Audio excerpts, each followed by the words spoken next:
तो आज हम एक बड़ी ही मजेदार कहानी पर बात करने वाले हैं जिसका नाम है समय की लकीर। ये कहानी है टाइम ट्रैवल के बारे में और ये दिखाती है कि कैसे आप जानते हैं अतीत को बदलने की सिर्फ एक छोटी सी कोशिश सब कुछ बदल सकती है। तो चलिए शुरू करते हैं ये सफर। पूरे कहानी सच कहूं तो इसी एक लाइन के आसपास घूमती है ना।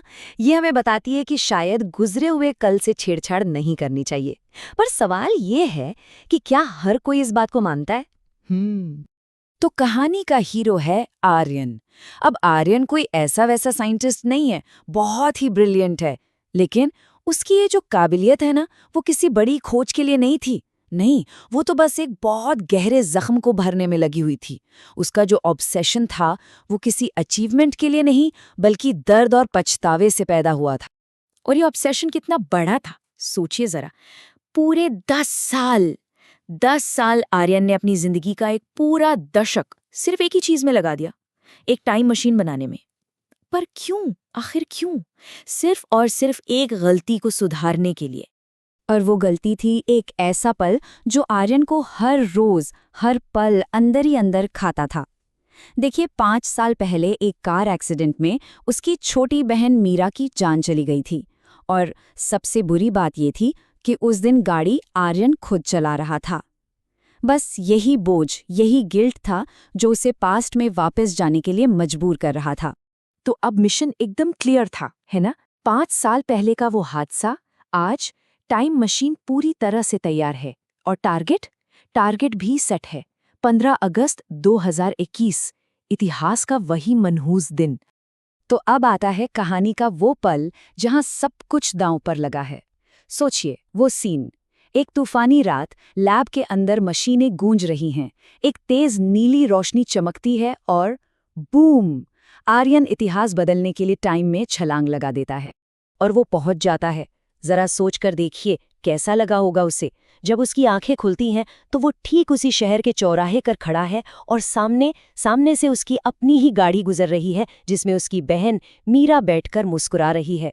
जिंदा, वो जिंदा थी। अब आर्यन अपने मिशन के सबसे क्रूशल हिस्से पर है।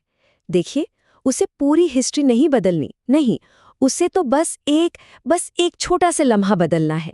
एक ऐसा लम्हा जो उसकी बहन को बचा सकता था। तो वो करता क्या है? वो पागलों की तरह दौड़कर सड़क के बीच में आ जाता है, चिल्लाता है, हाथ हिलाता है अपनी ही कार को रोकने के लिए। और ठीक उसी वक्त वो जानलेवा ट्रक तेजी से बगल से निकल जाता है, किसी को नुकसान पहुंचाए बिना। और काम हो गया। उसने कर दिखाया, उसने मीरा को बचा लिया।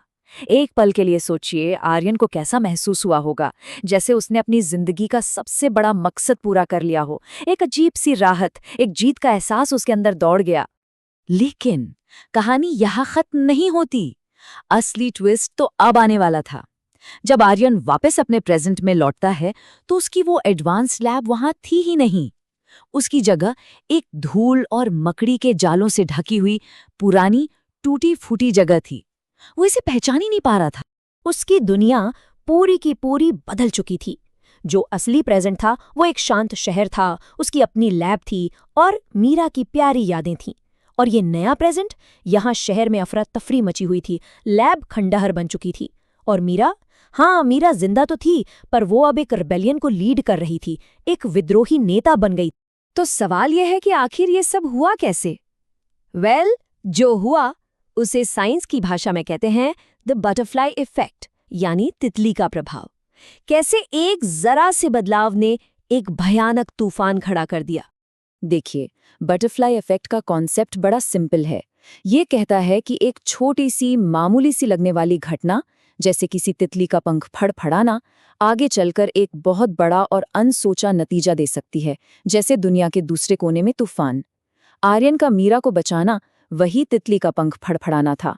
और उस एक एक्शन ने घटनाओं की एक ऐसी चेन रिएक्शन शुरू कर दी जिसने पूरी दुनिया को ही बदल कर रख दिया। और बस यहीं आके कहानी अपने अंजाम तक पहुंचती है। यहाँ आर्यन को वक्त का सबसे बड़ा और शायद सबसे दर्दनाक सबक मिलता है। उसे एक ऐसी हकीकत को मानना पड़ता है जिसे वो बदल नहीं सकता था।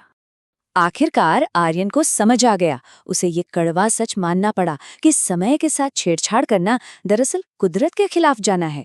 हर घटना, चाहे वो अच्छी हो या बुरी, यहाँ तक कि कोई हादसा भी, वो टाइमलाइन का एक जरूरी हिस्सा होता है। उसने ये सीखा कि अपनी बहन की यादों के साथ जीना बेहतर है, बजाय इसके कि उसकी किस्मत बदलने के लिए पूरी दुनिया को ही खतरे में डाल दिया जाए। और उस दिन के बाद उसने कभी भी टाइम मशीन को हाथ नहीं लगाया। और ये कहानी हमें एक बहुत बड़े सवाल के साथ छोड़ जाती है। अगर किसी को अपने अतीत को बदलने का मौका मिले, तो क्या उसे ऐसा करना चाहिए? क्या अपनी एक खुशी के लिए पूरी दुनिया की सच्चाई को बदल देना सही है? सोचने वाली बात है ना?